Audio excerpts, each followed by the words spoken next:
Слънцето палеше безмилостно кафявите хълмове на Тракия. Гъстия прах се издигаше под копитата на изсушените коне. Но Георги Раковски не обръщаше внимание. Лицето му, изпечено от слънцето, бе изсечено от решителност. В очите му, обаче, се четеше не само твърдост, а и безкрайна тъга. Тъгата на човек, видял родината си в оковите на чужда власт. Той не беше просто революционер. Той беше символ на надеждата. Зад него, в малката прашна колона, се движеха мъже, изтощени, но изпълнени с вяра.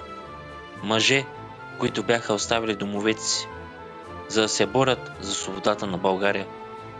Раковски знаеше, че пътят ще е дълъг и труден, че враговете са многобройни и силни, но той не се отказваше. Една нощ под безмълвното небе, осеяно с безброй звезди, Раковски седна до огъня. Умората му се виждаше на лицето му, но очите му блестяха. Той разказа на своите другари за България, за нейната красота, за нейната история, за нейния потенциал. Гласът му, макар и дрезгав, бе изпълнен с такава страст, че всички слушаха с възхищение. Той им разказа за мечтата си, за свободна България, където хората ще живеят в мир и благоденствие. Мечта, която изглеждаше невъзможна, но която той с непоколебимата си вяра превръщаше в реалност. Той им вдъхна кураж, запали в сърцата им пламъка на надеждата. И макар че пътят към свободата бе осеян с препятствия, героичната фигура на Раковски, неговата непоколебима вяра и безграничната любов към родината вдъхновяваше всички, които го следваха.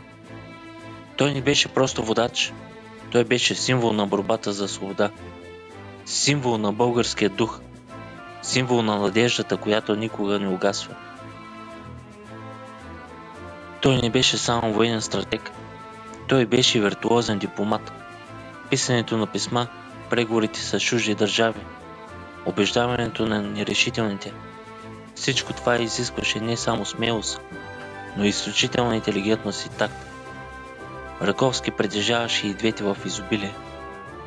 Една нощ, докато бурята бушуваше навън, пристигна куриер с лоши новини.